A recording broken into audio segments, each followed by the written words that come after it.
f of x is equal to 8x square minus 3x plus 7. या फंक्शनची value of polynomial f of x at x is equal to alpha.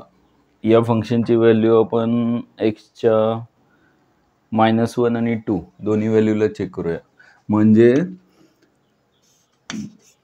The value of polynomial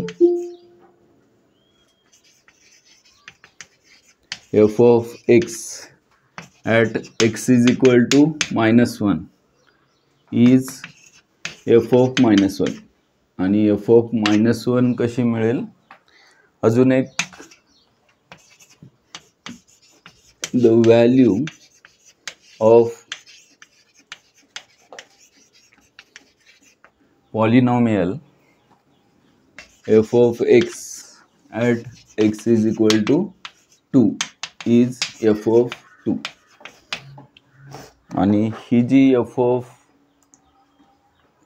-1 आहे, value of polynomial function fx या पॉलिनॉमियलची value x is equal to -1 ला काय असते? f of -1. म्हणजे दिलेल्या फंक्शनमध्ये x ची व्हॅल्यू काय टाकायची? -1. x इज रिप्लेस बाय -1 म्हणजेच f of -1 मिळेल. आणि ती कशी येईल? तर 8 इंटू -1 चा स्क्वेअर मायनस 3 इंटू -1 प्लस 7 म्हणजेच -1 चा स्क्वेअर प्लस 1 होईल. म्हणजेच 8 मायनस मायनस प्लस 3 प्लस 7 म्हणजेच 18 असं काहीतरी येईल. f of -1 this is the value of पॉलिनॉमियलची व्हॅल्यू, फंक्शनची व्हॅल्यू एक्सच्या कोणत्या व्हॅल्यूला? इथे अल्फाला घेतलेलं आहे आपण. एक स्टँडर्ड एक्सची व्हॅल्यू कन्सिडर केली अल्फा, आणि मग value of polynomial fx at x is equal to alpha is f of alpha. याच्यावरूनच पुढे झिरोज कसे येतात ते येणार आहे पुढे. म्हणजे ह्या पॉलिनॉमियलची व्हॅल्यू बघूया आपण. एवढे एक्झाम्पल झालं की बघूया. याच फंक्शनची पॉलिनॉमियल f ऑफ x ची value at x is equal to 2 ला f ऑफ 2 मिळणार आहे. आणि f ऑफ 2 कशी मिळेल? तर दिलेल्या फंक्शनमध्ये x ची व्हॅल्यू 2 टाकायची. म्हणजेच 8 into 2 square minus 3 into 2 plus 7 म्हणजेच 2 स्क्वेअर 4, 8 4 जा 32 minus 3 into 2 6 plus 7 minus 6 plus 7 1 32 plus 1 33 is the value of polynomial fx at x is equal to 2. x is equal to 2 ला फंक्शनची व्हॅल्यू किती आली? तर 33. आणि ते म्हणजे काय? तर व्हॅल्यू ऑफ पॉलिनॉमियल. हे बऱ्यापैकी तुम्हाला क्लिअर झालं असेल. आपण आता मेन क्वेश्चनकडे वळूया. जर x cube minus 6x square plus 11x minus 6, x cube minus 6x square plus 11x minus 6 बरोबर आहे का बघा? x cube minus 6x square plus 11x minus 6 असं फंक्शन दिलेलं आहे. आणि याच्यामध्ये मी x is equal to 1 at x is equal to 1 value find करतोय. पॉलिनॉमियलची व्हॅल्यू फाइंड करतोय. म्हणजेच काय? f of 1 म्हणजेच 1 cube minus 6 into 1 square plus 11 into 1 minus 6. आणि 1 cube is 1, 6 into 1 square is minus 6 plus 11 minus 6 minus 6 minus 6 minus 12 plus 1 plus 12 म्हणजेच answer काय आलं? 0. f of -1 is equal to 0 ज्यावेळेस पॉलिनॉमियलची व्हॅल्यू 0 येते. f of 1 is equal to 0 ज्यावेळेस पॉलिनॉमियलची value 0 येते. एक्सच्या कोणत्या व्हॅल्यूला? x इज इक्वल टू 1 ला. Then x is equal to 1 is the zero of polynomial function fx. fxचा झिरो कोणता किंवा रूट कोणता? तर ज्या एक्सच्या व्हॅल्यूला फंक्शनची व्हॅल्यू काय येते? 0 येते. एवढं सिंपल आहे. झिरोज म्हणजे काय? तर फंक्शनमध्ये एक्सची व्हॅल्यू ती पर्टिक्युलर टाकली 0 किंवा रूट, तर फंक्शनची व्हॅल्यू काय येते? Value of function is 0. मग इथे लिहू शकतो आपण f(1) इज इक्वल टू 0 आणि मग since f(1) is equal to 0, therefore x is equal to 1 is a 0 of polynomial f of x. फंक्शनच्या 0 कोणता आला आपला 0 किंवा आपण म्हणूया रूट. हे 0 म्हणलं की थोडंसं कन्फ्युजन होतं. 0 किंवा रूट या फंक्शनचं रूट काय मिळालं आपल्याला x इज इक्वल टू 1 हा रूट मिळाला आपल्याला. क्यूबमध्ये असं फंक्शन असेल, स्क्वेअरमध्ये असेल तर रूट्स आपल्याला फाइंड करायचे आहेत. आणि आपल्याला आजच्या लेक्चरमध्ये हे पण शिकायचं आहे, एखादं फंक्शन x³ मध्ये असेल तरी, x⁴ मध्ये असेल तरी, x⁵ मध्ये असेल, x�6 मध्ये असेल, म्हणजे polynomial function of degree any degree असेल तरी सुद्धा याचे रूट्स काय येऊ शकतात. 3 थिअरम आहेत. शॉर्टमध्ये आपण त्याचा थोडासा अर्थ समजून घेणार आहे. त्याच्या अगोदर यातलं काय लिहिता येते का बघा. एक तर value of polynomial f of x at x is equal to alpha is given आहे f of alpha. एवढं स्टँडर्ड लिहायला हरकत नाही. बाकी एक एक्झाम्पल घेतलेलं आहे, फंक्शन घेतलं आहे, x is equal to -1 ला व्हॅल्यू फाइंड केली, f of -1 80 आली. त्याच्यावरून कन्क्लुजन काय, या फंक्शनची value at x is equal to -1 ला 18 येते. आणि याच्यावरून या 2 एक्झाम्पलवरून एक क्लिअर होतं आहे आपलं की फंक्शनची व्हॅल्यू पर्टिक्युलर प्रत्येक एक्सच्या व्हॅल्यूला बदलते. असं नाही की फंक्शनची व्हॅल्यू प्रत्येक ठिकाणी सेम असते. x इज इक्वल टू -1 ला 18 आहे, x इज इक्वल टू -2 ला 33 आहे. म्हणजेच f of -1 18, f of 2 is equal to 33. आता हे एक्सच्या किमती टाकायच्या, गुणाकार बेरीज वजाबाकी करायची. हे डोक्याचं काम नाही आहे. डोक्याचं काम नंतर पुढे. सध्या तरी एखादं एक्झाम्पल लिहा, दोन्ही लिहिलं तरी छानच आहे. आणि पुढे गेल्यावर मग हे हेडिंग लिहा, झिरोज किंवा रूट्स ऑफ अ पॉलिनॉमियल. त्याच्यामध्ये मग हे एक्झाम्पल घेऊन आपण इथे हे सांगायचं आहे f of 1 0 येतं आहे, म्हणजे x इज इक्वल टू 1 ला फंक्शनची व्हॅल्यू 0 येते. Therefore x is equal to 1 is a 0. इथे खाली लिहितो, therefore x is equal to 1 is a 0 किंवा root of a polynomial function f(x). एवढं लिहा आणि मग काही एक्झाम्पल बघूया आपण.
झालं का बघा.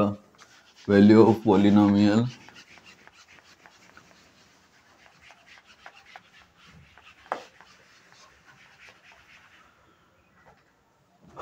एक फंक्शन आपण असं घेऊया,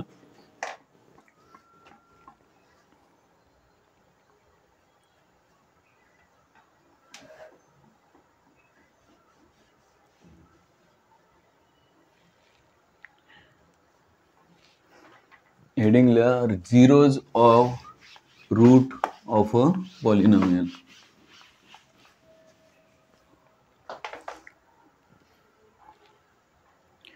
रिअल नंबर अल्फा एक झिरोची किंवा रूटची डेफिनेशन कशी लिहिता येईल बघा. रिअल इंटिग्रल म्हणूया, नाही रिअल नंबर चालेल. Real number alpha is a zero root of a polynomial, is a root or zero of a polynomial. example झाले का बघा. of a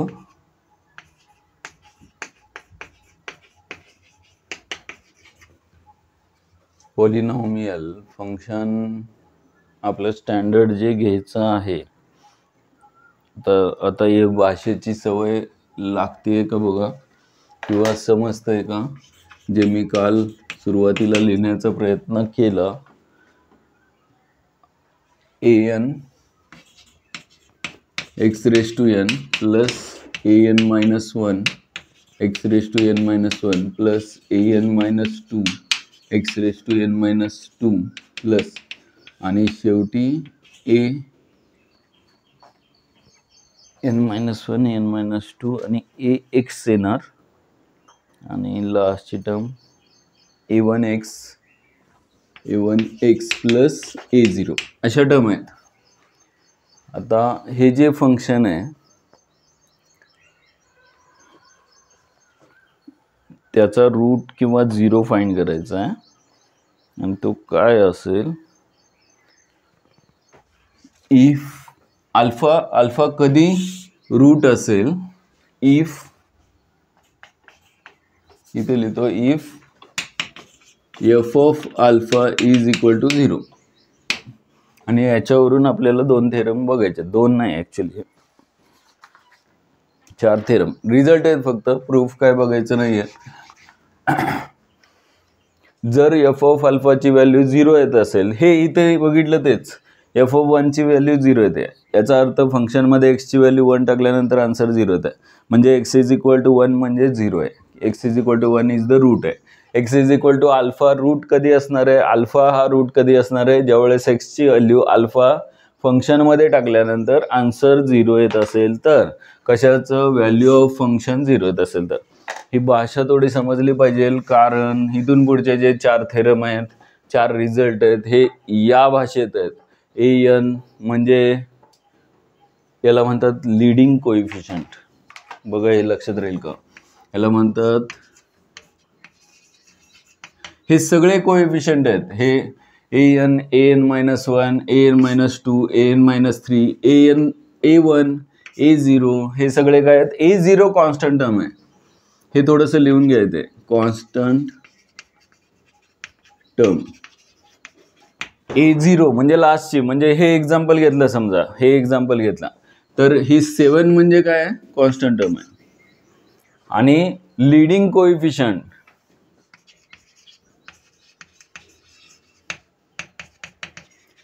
त्याच्या अगोदर हे सगळे कोइफिशियंट आहेत. 8 आहे, व्हेरिएबल एक्सच्या फॉर्ममध्ये पॉलिनॉमियल फंक्शन आहे, आणि मग एक्स स्क्वेअरचा कोइफिशियंट 8 आहे, -3 आहे. हे सगळे काय आहेत, कोइफिशियंट्स आहेत. किंवा इथे एक एक्झाम्पल होतं ज्याच्यामध्ये x³ होता, त्याचा कोइफिशियंट होता, एक्स स्क्वेअरचा कोइफिशियंट आहे, एक्सचा कोइफिशियंट आहे 11 -6. हे सगळे काय आहेत, कोइफिशियंट आहेत. त्याच्यामधला हायेस्ट पॉवरचा म्हणजे ज्याच्यावरून आपण डिग्री ठरवतो, x raised to n म्हणजे इथे x³ होता, त्याचा कोइफिशियंट जो होता तो काय, लीडिंग कोइफिशियंट. किंवा इथे x² हायेस्ट पॉवर आहे, ज्याची डिग्री किती आहे, 2 आहे, क्वाड्रॅटिक इक्वेशन आपण म्हणतो, त्याचा कोइफिशियंट 8 म्हणजे काय, लीडिंग कोइफिशियंट. लीडिंग कोइफिशियंट म्हणलं की जी डिग्री आहे किंवा जी हायेस्ट पॉवर एक्सची आहे त्याचा कोइफिशियंट म्हणजे लीडिंग कोइफिशियंट, लक्षात ठेवा. आणि कॉन्स्टंट टर्म, ह्या 2 व्हॅल्यूवरती बराचसा खेळ डिपेंड आहे. आपल्याला जे झिरोज फाइंड करायचे ते याच्यावरून करायचे. 2 कॉन्स्टंट टर्म आणि लीडिंग कोइफिशियंट जास्त महत्त्वाचे आहेत. मध्ये काय आहे ते महत्त्वाचं नाही आहे. आपल्याला झिरोज किंवा रूट्स मिळणार आहेत फक्त या 2 व्हॅल्यूवरून मिळणार आहेत. जर डायरेक्ट फाइंड करायचे असतील तर, आणि ते शॉर्टकट आपल्याला थेरममधून थोडेफार समजणार आहेत. एक्झाम्पल घेतल्यानंतर फॅक्टर थेरम, रिमाइंडर थेरममधून थोडंफार समजेल. आणि ज्यावेळेस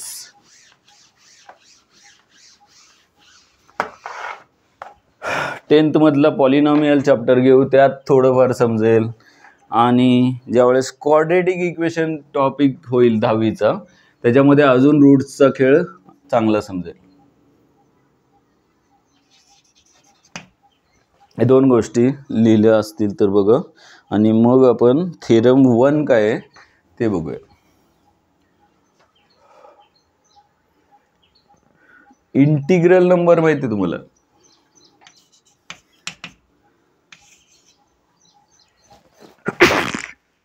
ज्यावेळेस इंटिग्रल कोएफिशियंट म्हणतो त्यावेळेस इंटिग्रल नंबर म्हणजे इंटिजर आपल्याला माहीत असणारे सगळे, -3, -1, -2, -1, 0 नंबर लाईनवरचे इंटिजर माहिती आहे तुम्हाला.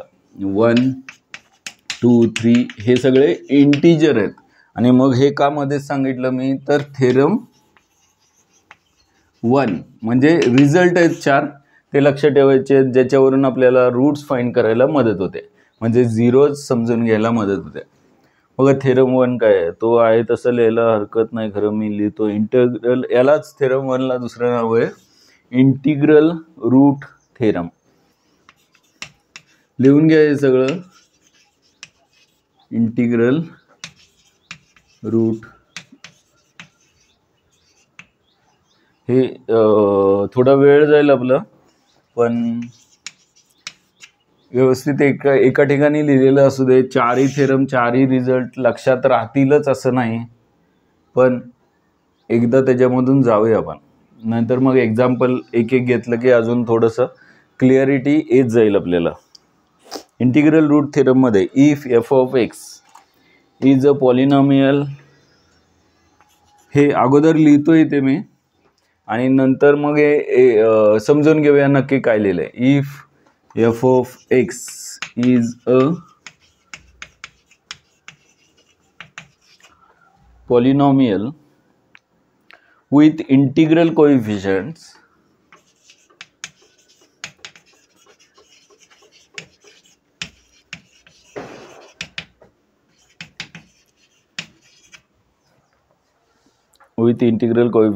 and the leading coefficient is 1 and the leading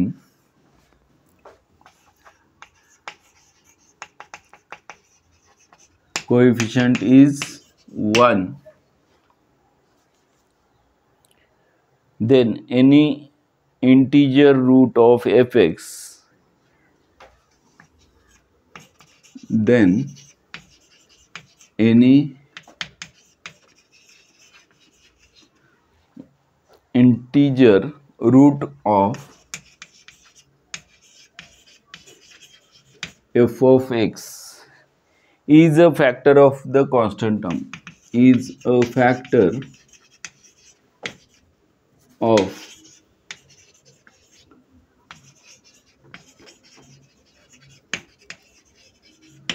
बघा लिहिलंय का, याचा अर्थ समजून घेऊया. एखादा एक्झाम्पल घेऊया म्हणजे अजून चांगलं समजेल.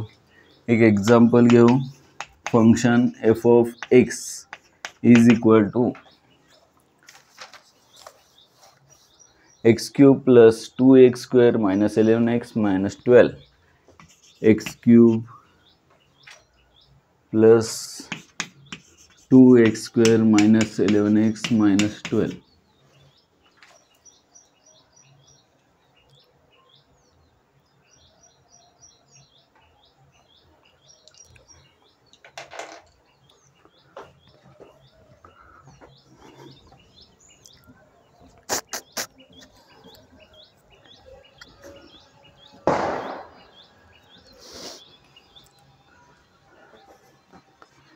थोडासा किचकट पार्ट आहे हा, म्हणजे स्लोली शांतपणे समजून घेतला तर समजतो, नाहीतर कधीच समजत नाही. ह्याच्यामध्ये कन्फ्युजन होत राहतं. आपल्याला क्वाड्रेटिक इक्वेशन वर्ग समीकरण असेल तिथे फक्त फॅक्टराइज करता येतं, रूट्स फाइंड करता येतात, झिरोज काढता येतात. पण क्यूबमध्ये असेल, फोर्थ पॉवर असेल तर मात्र डोकं चालत नाही. म्हणजे थोडंसं आपण पुढे जायचं आहे पुढच्या लेवलला, त्यासाठी हे थेरम महत्त्वाचे आहेत म्हणून घेतोय मी. ठीक आहे, झालं लिहून सगळ्यांचं. याचा अर्थ काय आहे ते बघूया.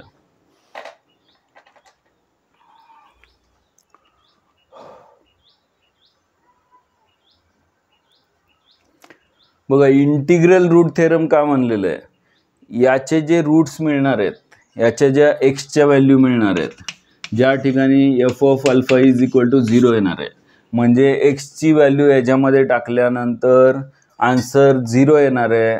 या एक्सच्या व्हॅल्यू म्हणजे 0 जे मिळणार आहेत, म्हणजे रूटचे मिळणार आहेत, ते सगळे इंटिग्रल असणार आहेत, इंटिजर असणार आहेत. +-1 +-2 +-3 म्हणजेच काय नसणार आहेत, 5/2 √3 √2 असली एक्सची व्हॅल्यू मिळणार नाही, सगळे इंटिजर मिळणार आहेत. हे कन्फर्म आहे. याला इंटिग्रल रूट थेरम. हे का कन्फर्म आहे तर दोन गोष्टींमुळे. त्यांनी सांगितलंय की with leading coefficient, integral coefficient, हे जे कोइफिशियंट आहेत हे सगळे इंटिग्रल आहेत. म्हणजे x³ कोइफिशियंट 1 दिसतोय इथे, तो इंटिजर आहे माहिती आहे आपल्याला. +2 म्हणजे इथे कुठे 2/3 नाहीये, इथे कुठे √2 √3 नाहीये. -11 किंवा 12 हे सगळे काय आहेत, इंटिजर आहेत.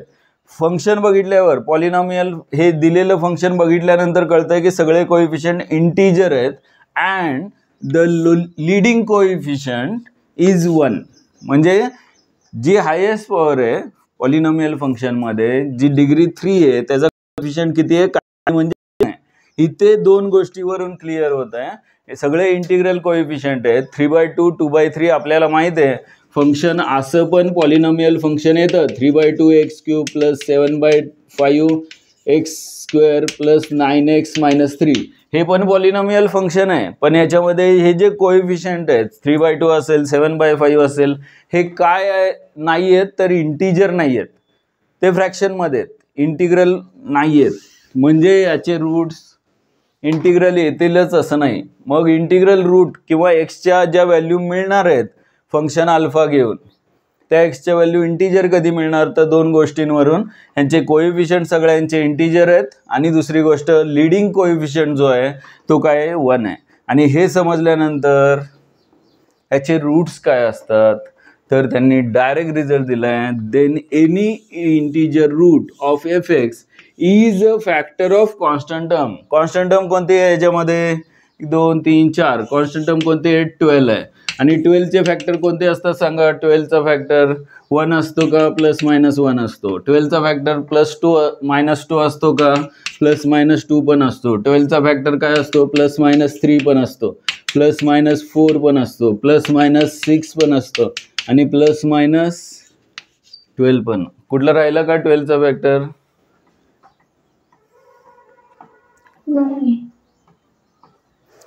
यापैकी एक रूट असणारच आहे या फंक्शनचा.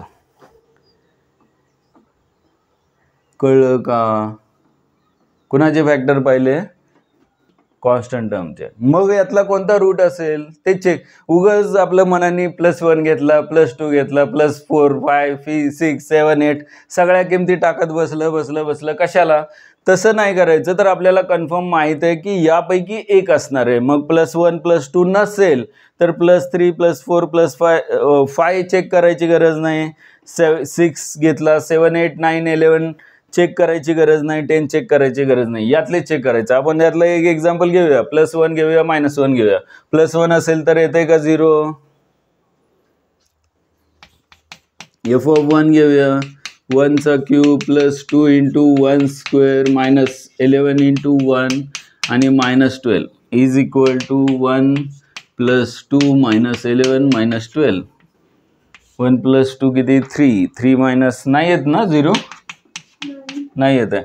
f(-1) येते का बघा एकदा. f(-1) -1चा cube +2 × -1चा square -11 × -1 -12. आणि मग इथे -1चा क्यूब -1 असतो, इथे +2 येणार, इथे +11 येणार, आणि -12. आणि +11 +2 किती, +13. आणि -1 -12 किती, -13. म्हणजे 0 येतं. f(-1) इज इक्वल टू 0 येतं. येतंय का. अशा पद्धतीनं हे जे एक्सच्या व्हॅल्यू आपण किती चेक करू शकतो, 1 2 3 4 5 6 आणि निगेटिव्ह 6, 6 आणि 6 12 पैकी किती रूट असणार आहे, त्यातले किती असणार आहेत, 12 पैकी 3 असणार आहेत. 3 का असणार आहेत, तर क्यूबच्या फॉर्ममध्ये फंक्शन आहे, म्हणजे डिग्री किती आहे, 3 आहे. आणि 3 डिग्री असेल तर त्याचे झिरोज किती असतात, रूट किती असतात, तर 3 असतात, हे माहिती आहे आपल्याला. त्यामुळं मग यापैकी 3 व्हॅल्यू असे असणार आहेत जे हे इक्वेशन इज इक्वल टू 0 येईल, F of alpha is equal to 0 येईल. ठीक आहे, लिहून घेतलं का बघा. त्यातलं मग हे नको चेक कराय, 1 टाकून नको बघाय, अजून कोणता मिळतोय सगळे बघायचेत का, काय याच्यावरून कळालं आपल्याला. एफ ऑफ 3 पण येतोय.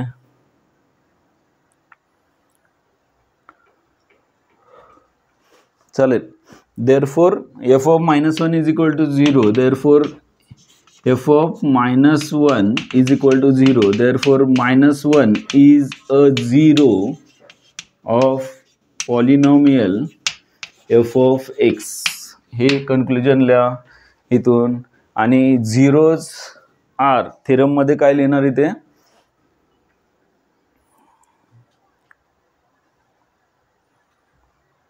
One of the factor of 12 which are factors of constant term 12 is equal to, हे ॲक्च्युली मी एकाखाली एक लिहिलं आहे, तुम्ही कॉमा देऊन एका पुढे एक लिहू शकता. Factors of 12. नंतर एक्झाम्पल बघताना हे सगळं व्यवस्थित लिहूयाच, पण सध्या तरी एक एक्झाम्पल घ्या. फंक्शन घेतलं आणि मग इथे कॉन्स्टंट टर्मचे फॅक्टर बघायचे आहेत का, तर 2 गोष्टी आहेत, तर इंटिग्रल कोएफिशियंट आहेत सगळ्यांचे, आणि महत्त्वाचा यातला लीडिंग कोएफिशियंट किती आहे, 1 आहे. आणि या 2 गोष्टी असल्यामुळे आपल्याला हे माहिती आहे या थेरमनुसार की आता मग रूट म्हणजे 0 कोणता असणार, तर that is the factor of constant term. आणि मग काय फाइंड करायचं, फक्त कॉन्स्टंट टर्म कोणती, 12चे फॅक्टर फाइंड केले. आणि 12चे फॅक्टर आले हे सगळे, कॉमा देऊन लिहा एका पुढे एक, एका लाईनमध्ये बसेल. फॅक्टर्स ऑफ 12 लिहिल्यानंतर सगळे फॅक्टर्स लिहा, ते झाल्यानंतर मग एक फक्त त्यातली एक्सची -1 व्हॅल्यू टाकूया. एफ ऑफ -1 0 येतोय आणि त्याच्यावरून कन्क्लुजन हे लिहून टाका. आणि मग आपण सेकंड थेरम जो आहे हा इंटिग्रल रूट थेरम आहे. सेकंड थेरम आहे रॅशनल रूट थेरम, म्हणजे त्याच्यामध्ये कंपल्सरी नाही आहे की लिडिंग कोएफिशियंट 1 असला पाहिजे, आणि त्याचा रूट कंपल्सरी नाही आहे की इंटिजरच असला पाहिजे. तो काही येऊ शकतो, 2/3, 3/2, 5/2 असा येऊ शकतो, पण रॅशनल येईल, इररॅशनल नाही. √3 √2 असा नाही. तो बघूया सेकंड थेरम. अगोदर हे लिहून घ्या, एक एक्झाम्पल घ्या म्हणजे लक्षात राहील.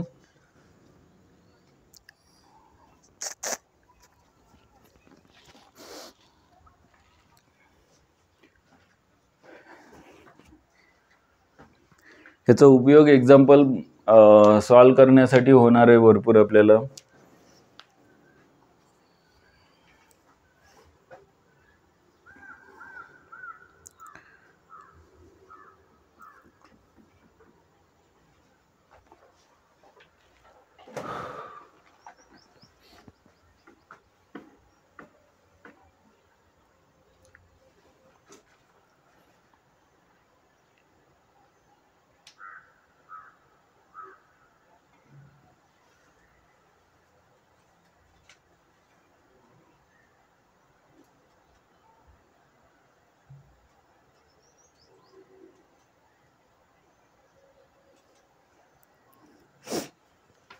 बघा झालं लिहून सगळ्यांचा theorem.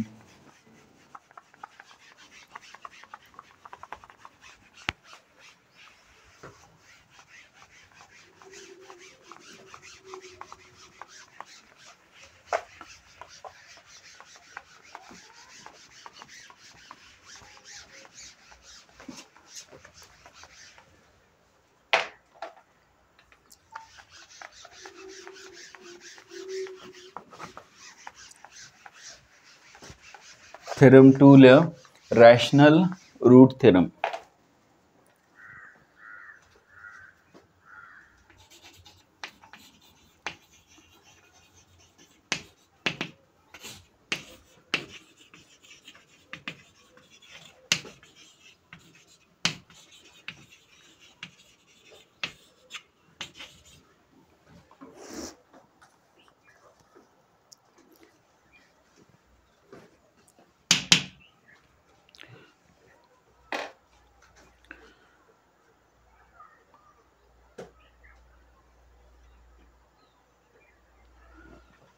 let b upon c is a rational fraction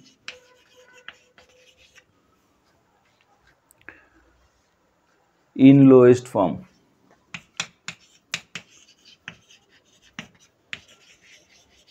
हे थोडंसं समजून घेण्यासारखं आहे. बी अपॉन सी हा रूट असणार आहे आपल्या पॉलिनॉमियल फंक्शनचा, आणि मग आपल्याला बघायचं आहे बी म्हणजे काय आणि सी म्हणजे काय. एवढं तुम्हाला समजलं की बरंचसं पॉलिनॉमियल फॅक्टरायझेशन जे आहे ते तुम्हाला चांगलं समजेल या सेकंड थेरमवरून. थर्ड आणि फोर्थमध्ये काय नाही आहे विशेष. आणि सेकंड थेरम का महत्त्वाचा आहे तर फर्स्टमध्ये थोडासा चेंज आहे. फर्स्ट थेरममध्ये लीडिंग कोएफिशियंट 1 होता, याच्याऐवजी इथे लीडिंग कोएफिशियंट 1 नाही आहे, तो काही असेल.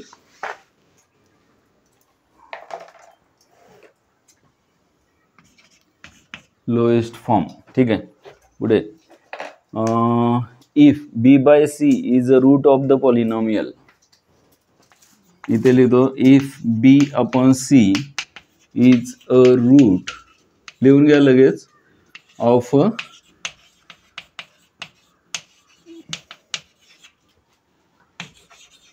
Polynomial f of x. आता हे फंक्शन परत लिहित नाही मी.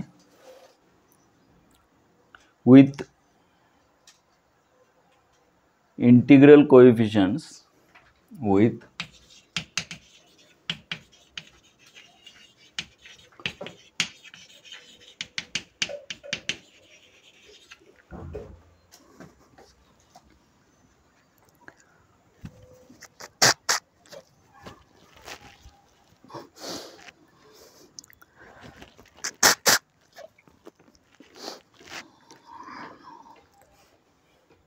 कोएफिशियंट्स इंटिग्रलच आहेत, फक्त लीडिंग कोएफिशियंट जो आहे तो 1 नाही.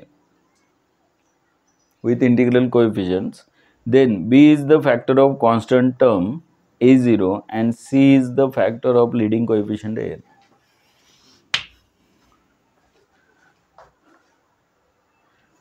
Then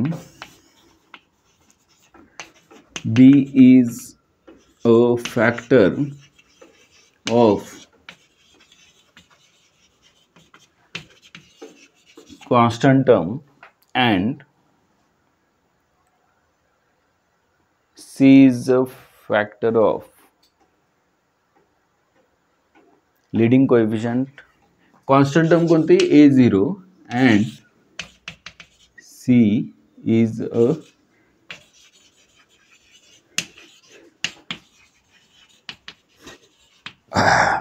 leading coefficient an. बघा हे समजते का. c स्मॉल पाहिजे. ज्यावेळेस आपण b अपॉन सी ला रूट म्हणतोय, हे सगळा खेळ चालला इथून की b अपॉन सी हा रॅशनल फ्रॅक्शन नंबर आहे लोएस्ट फॉर्म मध्ये, आणि b अपॉन सी काय आहे, रूट आहे. कधी आहे, ज्यावेळेस b हा लीडिंग कोएफिशियंटचा फॅक्टर असणार आहे, आणि सॉरी सी बी कुठे, इथे सी घ्या. सी हा लीडिंग कोएफिशियंटचा फॅक्टर असणार आहे आणि बी हा कॉन्स्टंट टर्मचा फॅक्टर असणार आहे a0चा, आणि सी हा लीडिंग कोएफिशियंटचा anचा फॅक्टर असणार आहे. हे समजते का बघा. दोन गोष्टी लिहून झालं का बघा.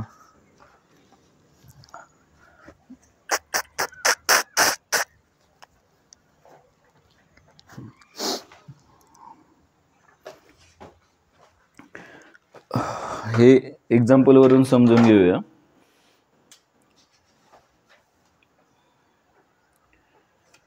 फंक्शन आहे F of x is equal to 6x³ plus 5x² minus 3x minus 2. 6x³ plus 5x² minus 3x minus 2. बरोबर आहे का बघा. 6x³ plus 5x² minus 3x minus 2. आता इथे फक्त तुम्हाला या पॉलिनॉमियलमध्ये an म्हणजेच लीडिंग कोएफिशियंट आहे आणि a0 म्हणजे कॉन्स्टंट टर्म आहे, आणि मग इथे हा b अपॉन सी म्हणजे कोण असू शकतो हे फक्त बघायचं आपल्याला. आता बी म्हणजे न्यूमरेटर, आपल्या रूटचा न्यूमरेटर म्हणजे बी आणि सी म्हणजे डिनॉमिनेटर. आपला रूट जो आहे पॉसिबल रूट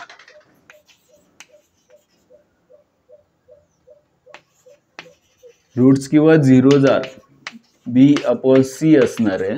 आणि बी म्हणजे काय, तर बी हा कोणाचा फॅक्टर आहे,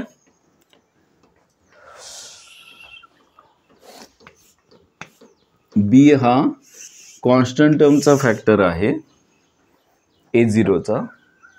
आणि सी कोणाचा फॅक्टर आहे, सी हा लीडिंग कोएफिशियंट AN चा फॅक्टर आहे. आता इथे दोन गोष्टी बघूया आपण या एक्झाम्पल मध्ये. कॉन्स्टंट टर्म कोणती आहे आणि लीडिंग कोएफिशियंट कोणता आहे. म्हणजे इथे ज्याला A0 म्हणतो त्याची व्हॅल्यू इथे काय आहे, तर 2 आहे.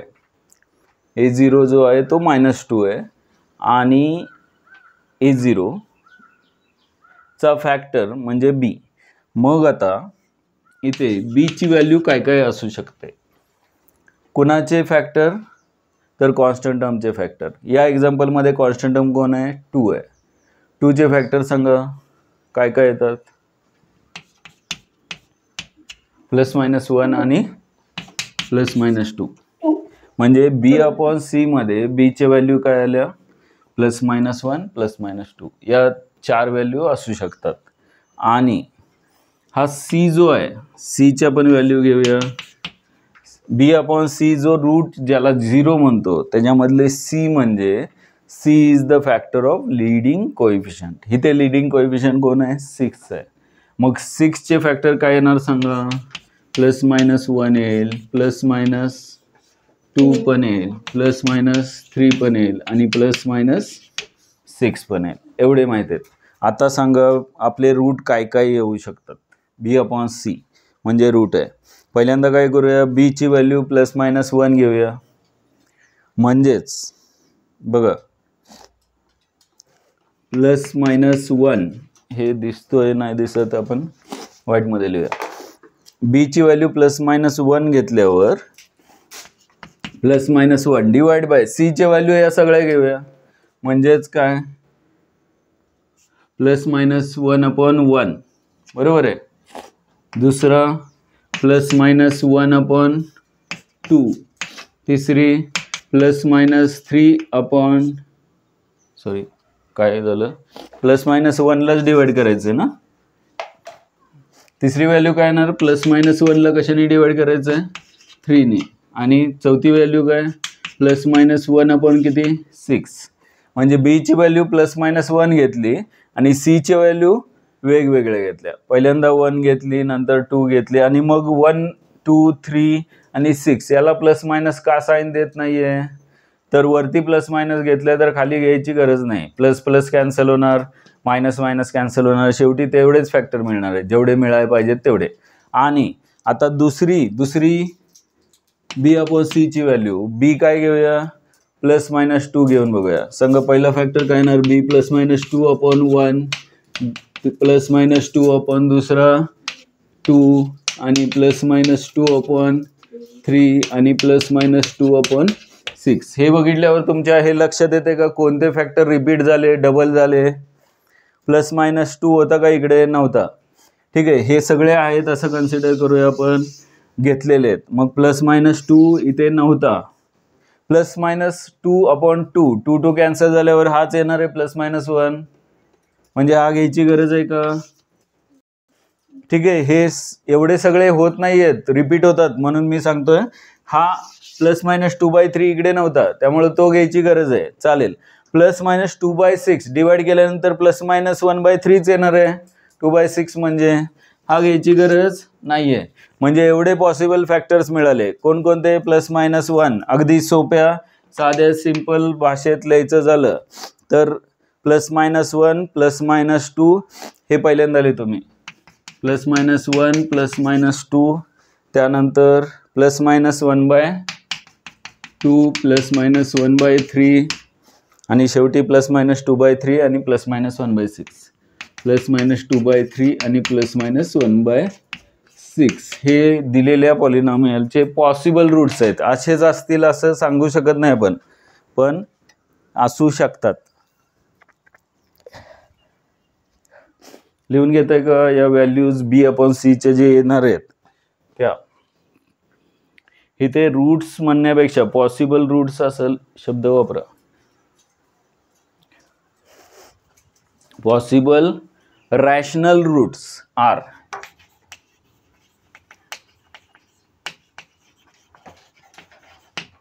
महत्वाचा पार्ट आहे ह्याच्यामध्ये बी आणि सी. परत एकदा बघूया, थोडंसं कन्फ्युजन कोणाचं असेल तर आपल्याला पाहिजे आहे या पॉलिनॉमियल फंक्शनचा रूट, ज्याला आपण बी अपॉन सी हे नोटेशन वापरलंय. आणि बी म्हणजे काय आणि सी म्हणजे काय त्यांनी थेरम मध्ये सांगितलंय. B is the factor of constant term आणि c is the factor of leading coefficient एवढे सांगितलेले आहे. आणि मग बी ची व्हॅल्यू काय येणार तर कॉन्स्टंट टर्मचा फॅक्टर. 2 चे फॅक्टर काय काय असतात तर +-1 +-2 हे आपल्याला कळलं पाहिजे, आता 10वीत गेलो आपण. आणि मग सी काय तर लिडिंग कोएफिशियंटचा फॅक्टर. लिडिंग कोएफिशियंट कोण आहे ते 6 आहे.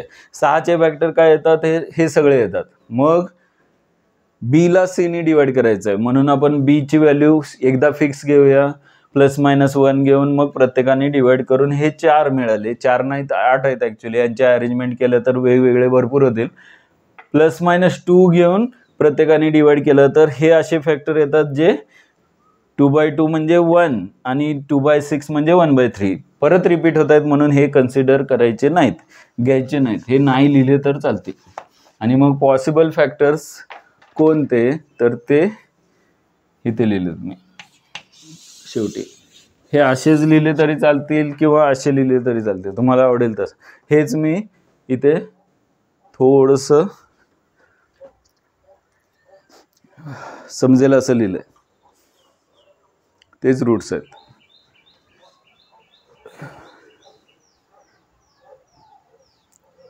पहिल्यांदा कॉन्स्टंट टर्मचे फॅक्टर लिहिले ज्या बीचे व्हॅल्यू येणार आहेत, नंतर लीडिंग कोएफिशियंटचे फॅक्टर लिहिले. इथे बीच्या ऐवजी इथे असं लिहू शकता factors of constant term B is equal to हे असं येईल. आणि इथे सीच्या ऐवजी factors of leading coefficient C is equal to असं लिहा समजण्यासाठी.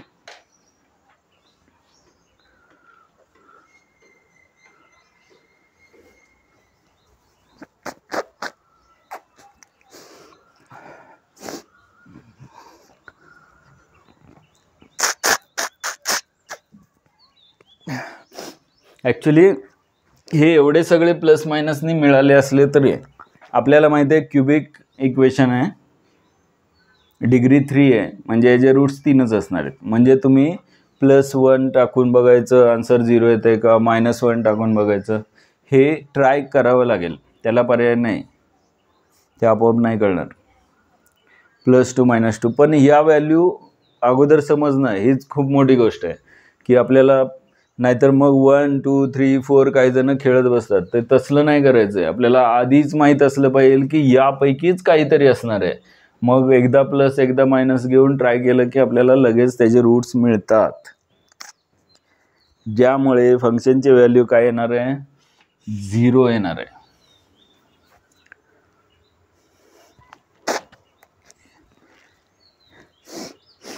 बाकी थेरम 3 काय विशेष नाही आहे. nth डिग्री असेल, डिग्री n असेल तर त्याचे पॉलिनॉमियलचे रूट्स किती असणार, maximum most of the most n roots असणार, n डिग्री असेल तर. एवढा थेरम 3 आहे जे आपल्याला ऑलरेडी माहीत आहे. तुम्ही एक वाक्य लिहायला हरकत नाही, फक्त थेरम 3 साठी लिहितो मी इथं कुठेतरी. थेरम 4 मध्ये हे काही नाही लागणार आहे, इथेच लिहितो.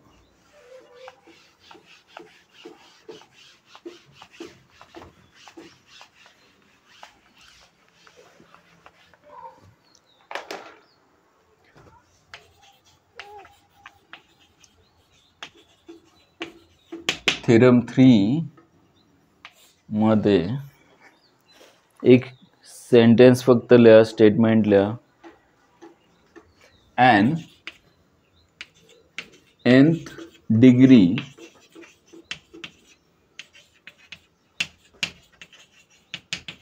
Polynomial can have at most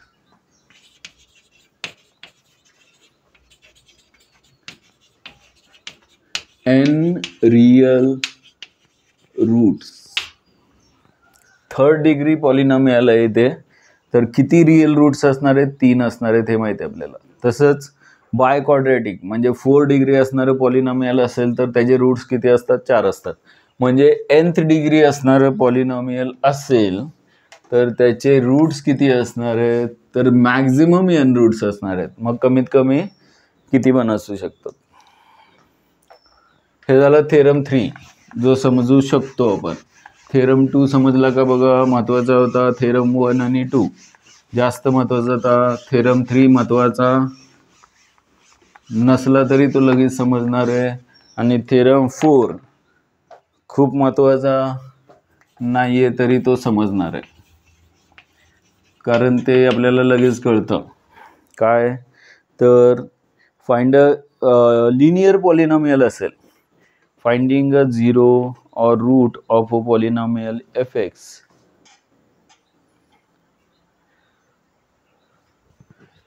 बघा हे लिहितो जरा व्यवस्थित, एक वाक्य फक्त लिहावं लागेल. Finding a zero or root of a polynomial fx.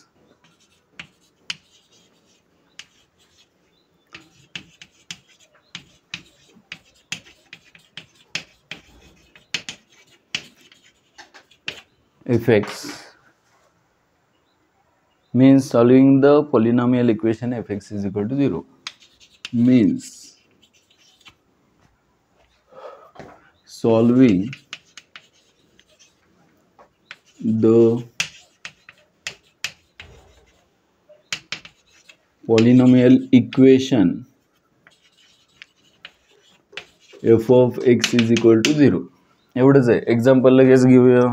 म्हणजे काय सांगितलं त्यांनी थेरम 4 मध्ये 2च मिनिटात होऊन जाईल. समजा एखादं फंक्शन पॉलिनॉमियल फंक्शन एक छानसं लिनियर इक्वेशन घेऊया. एक्स प्लस बी असं पॉलिनॉमियल फंक्शन आहे. लिनियर पॉलिनॉमियल आहे म्हणजे ए 0 नसला पाहिजे. ए 0 असेल तर फक्त कॉन्स्टंट राहते, कॉन्स्टंट पॉलिनॉमियल म्हणतो आपण त्याला. लिनियर पॉलिनॉमियल आहे म्हणजे एक्सचा कोएफिशियंट 0 नसला पाहिजे. आणि मग असं पॉलिनॉमियल असेल तर त्याचा रूट फाइंड करायचा आहे. तर काय करणार? नाव आपण f of x is equal to 0 म्हणजेच इक्वेशन घेणार काय? That is x plus b is equal to 0.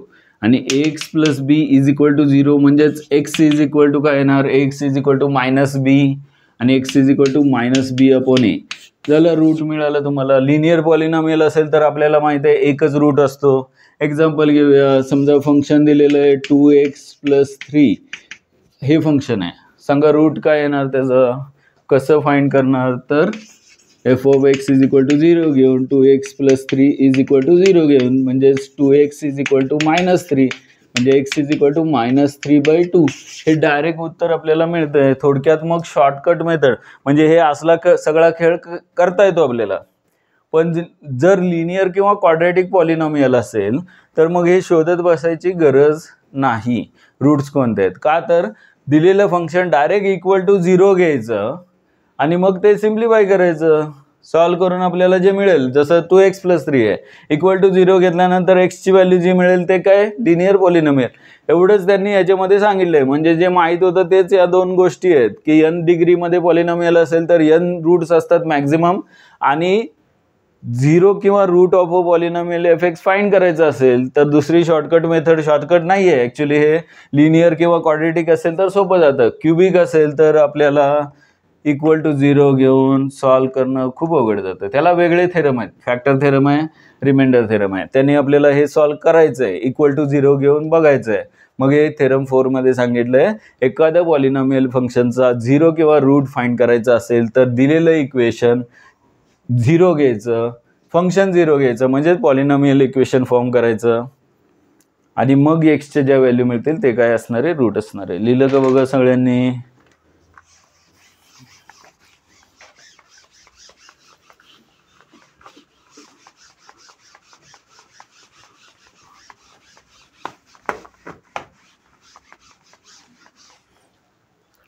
हे x is equal to -3/2 is a root or 0 of polynomial f of x. Therefore x is equal to -b upon a is a 0 or root of polynomial function fx. fx polynomial function चा route काय तर -b upon a. हा formula लक्षात ठेवला, linear polynomial मध्ये direct एक -3/2 answer मिळतंय. कारण इथे a ची व्हॅल्यू 2 आहे आणि b ची व्हॅल्यू 3 आहे आणि -b/a म्हणजेच -3/2 हे डायरेक्ट कळतंय आपल्याला. आणि महत्त्वाचं 3 आणि 4 तर थेरम आहेच, लक्षात राहीलच. फर्स्ट आणि सेकंड पण आहे. एवढ्या वेळ तुम्ही शांतपणे अजिबात इकडे तिकडे न बघता, डिस्टर्ब न करता घरातल्या तुम्ही जर लक्ष दिलंय तर तुम्ही चारही थेरम पटकन सांगणार आहे. भरपूर दिवस झालं तुम्ही काय बोलला नाही, मीच बोलून कंटाळलोय आणि तुम्ही न बोलून कंटाळला असताल. त्यामुळे काय करूया, पटापट चारही थेरमचा अर्थ तुमच्या भाषेमध्ये सांगा. थेरम 1, आपल्याकडे वेळ कमी आहे, 2च मिनिटं आहेत, 2 मिनिटामध्ये 4 थेरमचा अर्थ सांगायचा आहे. पटापट सांगायचं. थेरम 1 मध्ये काय होतं आणि मग त्याचे रूट्स कसे फाइंड करायचे. थेरम 2 मध्ये काय होतं, थेरम 3 मध्ये काय, थेरम 4 मध्ये काय. मी सुरुवात करतो, उलटं जातो म्हणजे लक्षात येईल. थेरम 4 मध्ये एखादं पॉलिनॉमियल फंक्शनचा रूट फाइंड करायचा असेल तर ते फंक्शन इक्वल टू 0 घेऊन ज्या रूट्स मिळतात किंवा एक्सची व्हॅल्यू मिळते, that is the root of the polynomial function. For example linear example द्यायची गरज नाही खरं. थर्ड थेरम काय होता, nth डिग्री असणारं पॉलिनॉमियल फंक्शन असेल तर त्याचे किती रूट्स असतात तर n रूट्स असतात. अनुष्का गायब झाली. आणि अजून कोण कोण होतंय बघूया. तिसरा थेरम काय होता, लीडिंग कोएफिशियंट 1 नसेल, कोणताही इंटिजर असेल आणि सगळे कोएफिशियंट इंटिग्रल कोएफिशियंट्स असतील तर त्यांचा रूट काय होता, b/c. आणि b काय तर फॅक्टर ऑफ कॉन्स्टंट टर्म आणि c काय फॅक्टर ऑफ लीडिंग कोएफिशियंट. बरोबर आहे का बघा. ठीक आहे. आणि पहिला थेरम काय होता, जर लीडिंग कोएफिशियंट 1 असेल तर root is the factor of constant term. एवढंच होतं. फक्त कॉन्स्टंट टर्मचे फॅक्टर म्हणजे रूट. 4 थेरम झाले, समजले. परत सांगतो आता 1 2 3 4 जाऊया. थेरम 1 होता, if leading coefficient is 1 then 0 or root of a polynomial function is a factor of constant term. फक्त 12चे फॅक्टर आपण फाइंड केले होते एक्झाम्पलमध्ये. कॉन्स्टंट टर्मचा फॅक्टर असतो. पण सेकंड थेरम होता, if leading coefficient is not 1 किंवा all coefficients are integral coefficients then roots or 0 is b/c. आणि त्या केसमध्ये b is the factor of constant term आणि c is the factor of leading coefficient. बरोबर आहे. तिसरा theorem होता, n डिग्री पॉलिनॉमियल असेल तर त्याचे n झिरोज असतात, n रूट्स असतात. चौथा थेरम होता, एखाद्या पॉलिनॉमियल फंक्शनचे झिरोज फाइंड करायचे असतील तर इक्वेशन सॉल्व्ह करायचं. कोणतं, f of x is equal to 0. एवढंच. म्हणजे दिलेलं फंक्शन इक्वल टू 0 घेऊन सिम्प्लिफाय केलं, सॉल्व्ह केलं की जी x ची व्हॅल्यू मिळते ते रूट असतं. हां, कोण स्टार्ट करतंय. हां बोला. अनुष्काकडे रेंज प्रॉब्लेम आहे म्हणून ती लेट झाली. बरं ठीक आहे, छान. पुढे हां स्टार्ट करा, वेळ आहे आपल्याकडे अजून. एकदम सिंपल साध्या भाषेत सांगायचे. 4 थेरम तुम्ही लिहिलेले आहेत.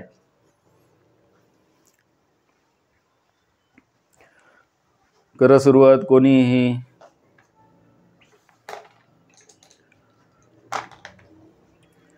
थोडंफार इकडे तिकडे झालं तर चालेल की रे. आपल्याला 4 थेरम कळालेत एवढंच महत्त्वाचं आहे. बाकी त्याच्यामध्ये प्लस मायनस काय असेल तर करूया आपण ॲडजस्ट.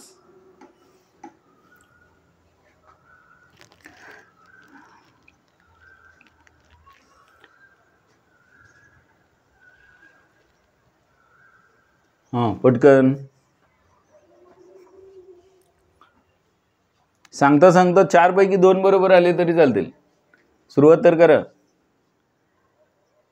4ही बरोबर येणार माहिती आहे मला, तरी सुद्धा. कोण सुरुवात करेल? श्रेयल सुरुवात करताय.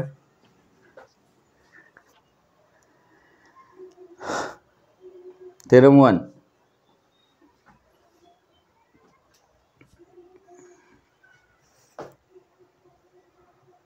सांगता येईल. थेरम 1 मध्ये जेव्हा लीडिंग कोएफिशियंट 1 असतो तेव्हा झिरोज किंवा रूट्स कॉन्स्टंट टर्मचा फॅक्टर असतो. Factor of constant term is 0 or route.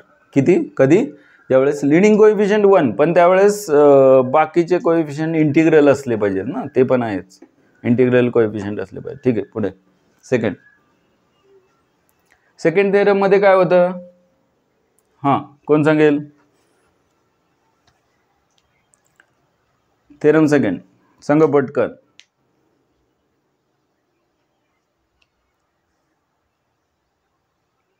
जेव्हा b upon c zero polynomial असतो, जिथे b is factor of constant term आणि c is factor of leading coefficient. बरोबर. हे सगळं कधी? ज्यावेळेस लीडिंग कोएफिशियंट 1 नसेल. ॲक्च्युली 1 असेल तरी बघा, लक्ष द्या, लीडिंग कोएफिशियंट 1 असेल तर सी ची व्हॅल्यू 1 येणार का बी ची व्हॅल्यू 1 येणार? बी अपॉन सी आहे ना फॅक्टर. कुठं गेला बी अपॉन सी? सेकंड थेरम मध्ये बी अपॉन सी फॅक्टर आहे.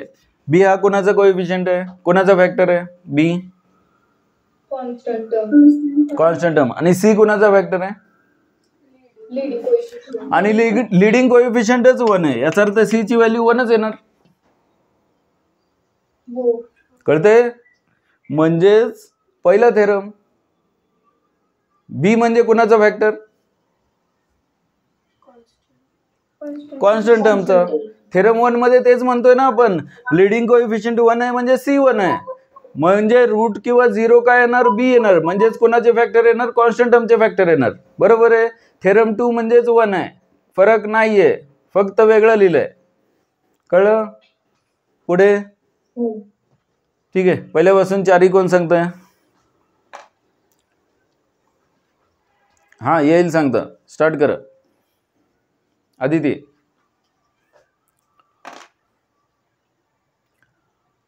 जेव्हा एफ ऑफ एक्स पॉलिनॉमियल असतो त्याचा आणि त्याचा लीडिंग कोएफिशियंट 1 असतो, तिथे जो फॅक्टर असतो तो जो इंटिजर असतो रूटचा एफ ऑफ एक्सचा, तो कॉन्स्टंट टर्मचा फॅक्टर असतो.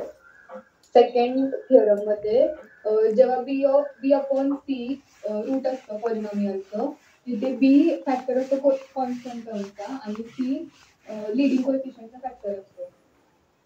हां, बी अपॉन सी फॅक्टर असेल तर, जेव्हा बी अपॉन सी फॅक्टर असेल तर बी हा कॉन्स्टंट टर्मचा फॅक्टर असतो आणि c is the coefficient of factor of leading coefficient. ठीक आहे. ते थर्ड थेरम.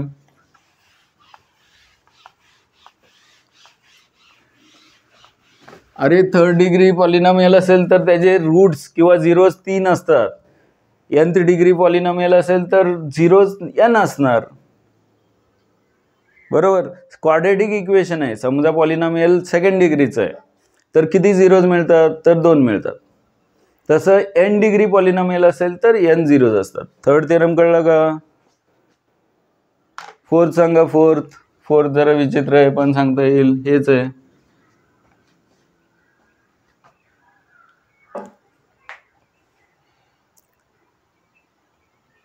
फोर्थ मध्ये तुम्हाला काय समजलं तेवढं सांगा. की आपल्याला रूट फाइंड करायचं आहे एखाद्या पॉलिनॉमियलचा. फोर्थ मध्ये काय सांगितलंय? कसा मिळेल? तर सॉल्विंग द इक्वेशन. सॉल्व्ह करावं लागतं. कोणतं equation? F x is equal to 0 घेऊन. तुम्हाला हे माहिती आहे?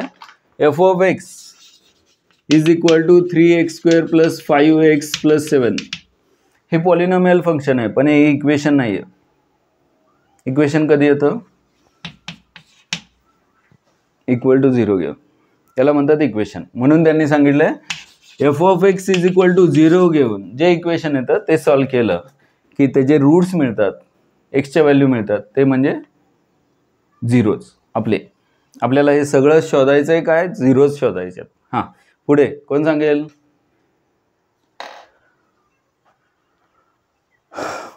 पटकन प्रीती बोला.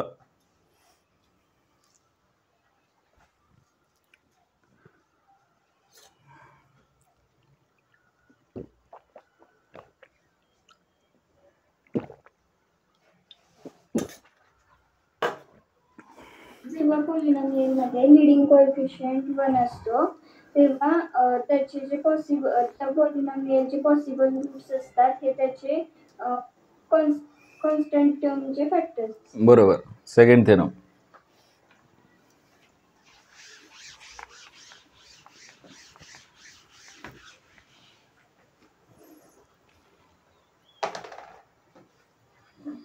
जेव्हा पॉलिनॉमियल्सचे रूट b/c फॉर्म मध्ये असतात. ऍक्च्युली एक मिनिट जेव्हा नाही, तो जो आहे ना b/c तो रिझल्ट आहे. प्रत्येक जण आदिती पण बोलली की जेव्हा b/c, जेव्हा नाही b/c इज अ रूट. हा रूट असतो कधी? इफ पहिली कंडिशन ती आहे की लिडिंग सगळे कोएफिशियंट इंटिग्रल कोएफिशियंट असतात. ही कंडिशन आहे त्यांची, बरोबर आहे. आणि मग देन म्हणजे जेव्हा ज्या वेळेस बोलताय त्यावेळेस ते पाहिजे. सुरुवातीला दिले ना त्यांनी थेरम 2 मध्ये, सुरुवातीला काय सांगितलं त्यांनी? सगळे इंटिग्रल कोएफिशियंट आहेत असं सांगितलंय. पॉलिनॉमियल फंक्शनचे कोएफिशियंट इंटिग्रल आहेत एवढं सांगितलंय. आणि then b/c is the route आणि मग देन b इज द, हां बोला.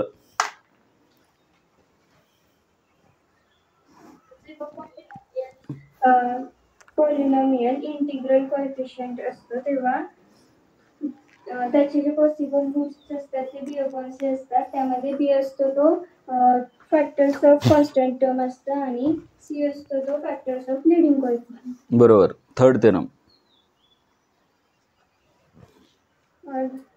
थर्ड मध्ये जेव्हा एखाद्या पॉलिनॉमियलची डिग्री n असते तेव्हा त्याचे मॅक्झिमम रूट्स हे n असते. बरोबर. Fourth theorem. एखादे पॉलिनॉमियल सॉल्व्ह करण्यासाठी त्या पॉलिनॉमियलची व्हॅल्यू 0 घेऊन सॉल्व्ह करून मग x चालेल. पॉलिनॉमियलची व्हॅल्यू म्हणजे f(x = 0) घेऊन सॉल्व्ह केल्यावर x ची व्हॅल्यू मिळते, ते रूट्स असतात.